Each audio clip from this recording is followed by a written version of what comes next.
Welcome back guys. आज हम class 11th biology के चैप्टर 5th का पार्ट 6 पढ़ेंगे। ठीक है, तो अब हमें पढ़ना है फ्रूट के बारे में। अब फ्रूट क्या होता है? Fruit is a characteristic feature of A flowering plant. जितने भी फ्लावरिंग प्लांट होते हैं उसमें क्या होता है? फ्रूट एक कैरेक्टरिस्टिक फीचर है। और इट इज अ मैच्योर और राइपेंड ओवरी। देखो, ओवरी ही डेवलप करके क्या बनाता है? फ्रूट बनाता है। ठीक है, डेवलप्ड आफ्टर फर्टिलाइजेशन। तो आप ऐसे भी बोल सकते हो कि after fertilization ovary converted into fruit. ठीक है, अब if a fruit is formed without fertilization of the ovary, कभी कभी क्या होता है कि ओवरी में बिना फर्टिलाइजेशन हुए क्या हो जाता है कि ओवरी कन्वर्ट हो जाती है किसमें? फ्रूट में। ठीक है, तो it is called parthenocarpic fruit. ऐसा फ्रूट जो विदाउट फर्टिलाइजेशन डेवलप्ड हो उसे बोलते हैं parthenocarpic fruit. Generally the fruit consist of wall. ठीक है, फ्रूट में वॉल होती है जिसे बोलते हैं पेरिकार्प, और सीड होता है। ठीक है, तो फ्रूट में क्या होगा? फ्रूट की वॉल होगी जिसे पेरिकार्प बोलते हैं, और अंदर सीड होगा। पेरिकार्प मे बी ड्राई और फ्लैशी। ड्राई हो सकता है और फ्लैशी हो सकता है। फ्लैशी मतलब जिसको हम खाते हैं, जैसे आम में होता है ना। When pericarp is thick and fleshy it is differentiated into outer epicarp. अब देखो, अगर पेरिकार्प थिक है, मोटा है और फ्लैशी है, तो फिर ये 3 लेयर में डिवाइड हो जाता है। पेरिकार्प अगर थिक थिक सॉरी मतलब मैंने थिन बोल दिया शायद पहले। थिक है मतलब मोटा है और फ्लैशी है, तो ये किस में डिवाइड हो जाएगा? 3 लेयर में। आउटर एपिकार्प, मिडिल मीजोकार्प और इनर हो जाएगी एंडोकार्प। ठीक है, अभी डायग्राम में अभी हम देखेंगे। The mango and coconut the fruit is known as drupe. जो मैंगो और in mango and coconut the fruit is known as drupe, इसे ड्रूप बोलते हैं। अब इसका मतलब क्या है? इन 3 लेयर के बारे में हमें पढ़ना है आगे, और ये ड्रूप के बारे में भी पढ़ना है आगे। ठीक है, they develop from monocarpellary superior ovary. अब ये किससे डेवलप करते हैं? मोनोकार्पिलरी सुपीरियर ओवरी से। ये हमने पिछले वीडियोस में कवर कर लिया है, तो आप उसमें देख सकते हैं। एन आर 1 सीडेड। तो इसमें कितने सीड होते हैं? 1 सीड होता है। In mango the pericarp is well differentiated into one. अब पेरिकार्प जो होता है मैंगो में, वो वेल डिफरेंशिएटेड हो जाता है किसमें? एपिकार्प, मीजोकार्प और एंडोकार्प में। तो आउटर थिन एपिकार्प हो गया, मिडिल फ्लैशी इडेबल जिसे हम खाते हैं मीजोकार्प हो गया, आम की बात हो रही है। ठीक है, और इनर स्टोनी हार्ड एंडोकार्प। ठीक है, in coconut which is also a drupe the mesocarp is fleshy. इसमें मीजोकार्प कैसा रहता है? फाइब्रस रहता है। सॉरी, फाइब्रस जिसे हम खाते हैं, मतलब सॉरी जो जिसे हम नहीं खाते हैं। ठीक है, तो मैंगो में क्या हो गया? पहले एपिकार्प हो गया बाहर, फिर ये मीजोकार्प हो गया, फिर ये अंदर की तरफ क्या हो गया? स्टोनी जो है वो हार्ड एंडोकार्प हो गया। ठीक है, अब कोकोनट भी एक ड्रूप होता है। अब ड्रूप होता क्या है? ड्रूप होता है टाइप ऑफ फ्रूट, यहाँ पे लिखा है type of fruit where in the pericarp is. ऐसा फ्रूट जिसमें पेरिकार्प डिफ्रेंशिएट हो जाता है एपिकार्प में, थिन एपिकार्प में, फ्लैशी मीजोकार्प में और स्टोनी एंडोकार्प में। ठीक है, इसी को क्या बोला जाता है? ड्रूप। ठीक है, अब आगे देखते हैं। अब हमें पढ़ना है सीड के बारे में। फ्रूट तो हो गया, ठीक है, अब हमें पढ़ना है सीड के बारे में। तो सीड के बारे में क्या दिया है यहाँ पे? The ovule after fertilization developed into seed. Ovule जो है, ठीक है, वो डेवलप होकर क्या बना देता है? आफ्टर फर्टिलाइजेशन सीड बना देता है। A seed is made up of a seed coat and an embryonal axis. अब जो सीड होता है वो किस चीज का बना होता है? सीड कोट का। सीड कोट ऑब्वियसली उसमें सीड कोट होगी, और उसमें क्या रहेगा? एम्ब्रियो रहेगा। मैंने एम्ब्रियोनल एक्सेस बोल दिया, पता नहीं गलत गलत बोल रहा हूँ मैं। ठीक है, तो क्या है? Seed is made up of a seed coat and an embryo. Embryo is made up of radicle. Embryo किस चीज का बना है? रेडिकल का बना है। रेडिकल बाद में डेवलप होकर क्या बनाती है? Root and embryonal axis and 1 और 2 cotyledon as in gram and pea. ठीक है, 1 कॉटिलेडन मिलेगा व्हीट और मेज में, 2 कॉटिलेडन मिलेंगे ग्राम और पी में। ठीक है, तो आप इसको समझ लेते हैं एक बार फिर से। आफ्टर फर्टिलाइजेशन ओव्यूल कन्वर्ट हो जाता है सीड में। सीड बना होता है सीड कोट का। सीड कोट मतलब उसके बाहर की कवरिंग, और एक एम्ब्रियो। ठीक है, मतलब एम्ब्रियो रहेगा उसमें। अब ये जो एम्ब्रियो है यही बाद में जाके क्या है? नया प्लांट बनाता है। तो एम्ब्रियो के अंदर एक पार्ट मिलता है रेडिकल। रेडिकल बनाएगा रूट।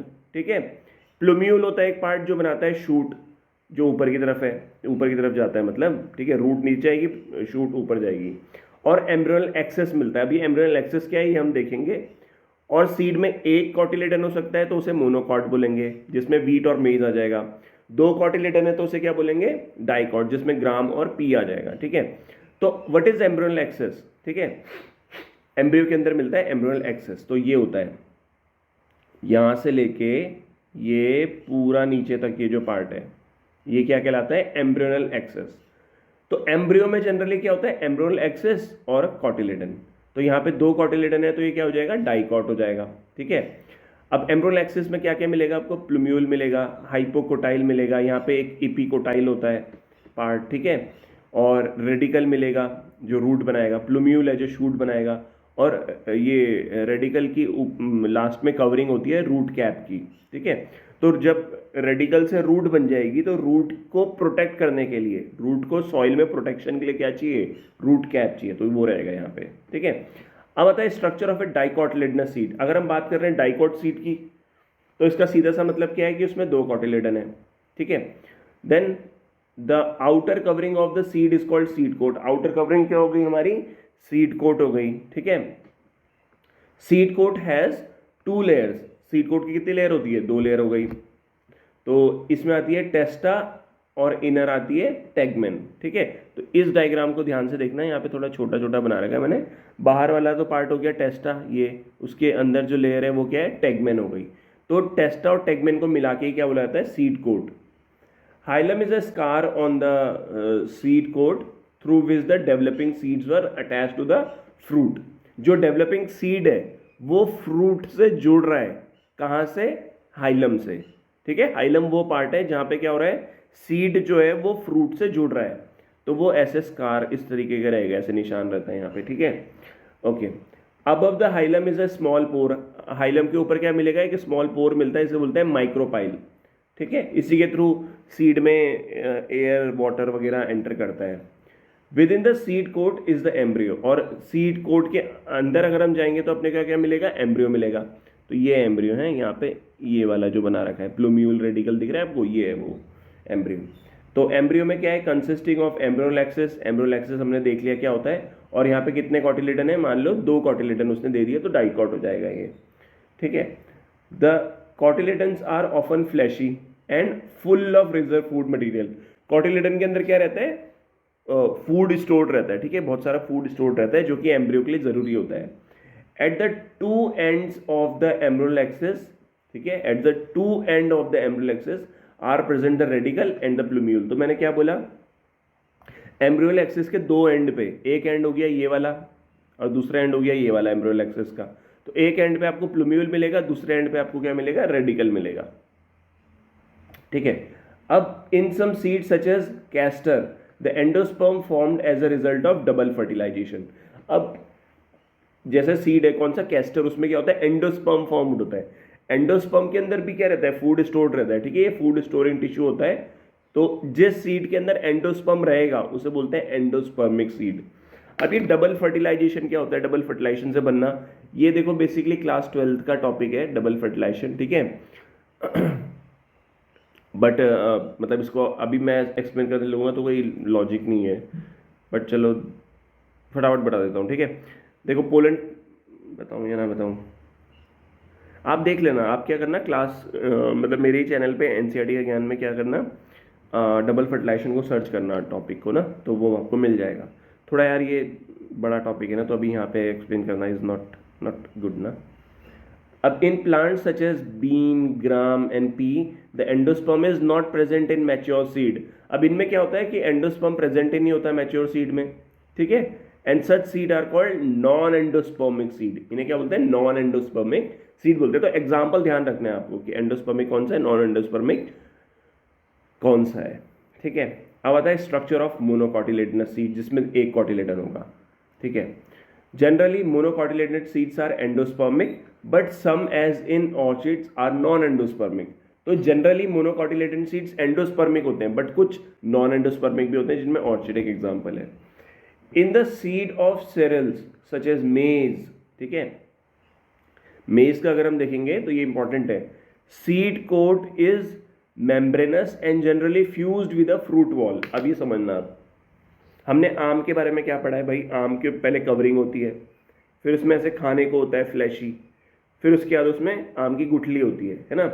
तो ये आम, ये फ्रूट की लेयर है और ये सीड की लेयर है, समझ रहे हो ना। ये फ्रूट है, मतलब ये आम की कवरिंग है और उसके अंदर ये सीड है। तो इसके बीच में क्या है, खाने वाला पार्ट है कुछ। बट लेकिन जो मेज है उसमें क्या होता है, ये फ्रूट की जो कवरिंग है और ये जो सीड की कवरिंग है ये आपस में ऐसे मिल जाती है, तो बीच में कुछ इडेबल मतलब कुछ खाने को नहीं है, समझ रहे हो ना, ठीक है। The endosperm is bulky and store food, तो इसमें एंडोस्पर्म बहुत बल्की होता है और वो फूड को स्टोर करता है। The outer covering of endosperm separate the embryo bye proteinaceous layer called aleurone layer. अब ये एरुलोन लेयर क्या होती है, देखो एरुलोन लेयर का यहाँ पे काम क्या है कि ये एक आउटर कवरिंग है एंडोस्पर्म की जो सेपरेट करती है एम्ब्रियो को, ठीक है, एंडोस्पर्म से। तो ये रहा एंडोस्पर्म, ठीक है, और ये वाला पार्ट क्या हो गया, ये वाला एम्ब्रियो हो गया पार्ट, ठीक है। तो यहाँ पे देखो आपको दिख रहा है ये एल्यूरोन लेयर, ये तो एल्यूरोन लेयर क्या कर रही है, सेपरेट कर रही है यहाँ पे, ठीक है, ओके। ध्यान रखना ये एल्यूरोन लेयर प्रोटीनीशियस होती है, नीट के लिए इंपॉर्टेंट है ये, ठीक है। The embryo is small and situated in a groove, last में प्रेजेंट है ना नीचे की तरफ को एम्ब्रियो, ठीक है, at one end of the endosperm, endosperm के यहाँ पे नीचे की तरफ ये प्रेजेंट है क्या, embryo. It consist of one large and shield shaped cotyledon known as scutellum. अब ये देखो ये रहा क्या, स्क्यूटेलम, स्क्यूटेलम यहाँ पे सिंगल मतलब सिंगल कॉटिलेडन जो है उसको बोलते हैं यहाँ पे, ठीक है। तो ये एक ही कॉटिलेडन, तो इट इज कॉल्ड मोनोकॉट ना। And a short axis with plumule and radical, और यहाँ पे नीचे की तरफ क्या है, स्क्यूटेलम के नीचे प्लूम्यूल वाला पार्ट हो गया और रेडिकल हो गया, मतलब ये एम्ब्रियो वाला पार्ट हो गया, ठीक है। प्लूम्यूल बनाता है शूट और रेडिकल बनाता है रूट, ठीक है। The plumule and radicle are enclose in a sheath, ये बहुत इंपॉर्टेंट है, ये बस सब ऐसे 12th में भी है।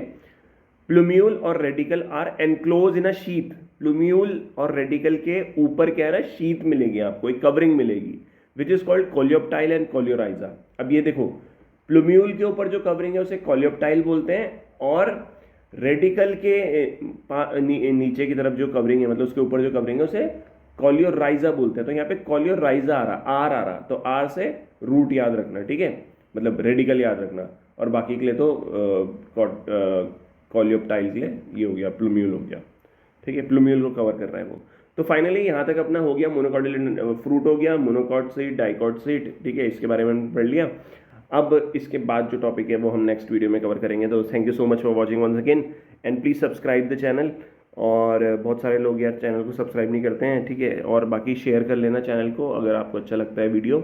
बाकी इसके अलावा क्या है कि यार लाइक कर देना, कमेंट कर देना, इससे क्या होता है मोटिवेशन मिलता है। बट प्लीज़ सब्सक्राइब कर देना, क्योंकि बहुत सारे मेजोरिटी मतलब आप कह सकते हो 60 से 70% जो व्यूअर्स हैं ना वो चैनल को सब्सक्राइब ही नहीं करते हैं। तो प्लीज़ यार उसके सब्सक्राइब करने से क्या है ना, मुझे भी मोटिवेशन मिलेगा, तो प्लीज़ सब्सक्राइब, ओके। तो thank you so much for watching once again, bye bye.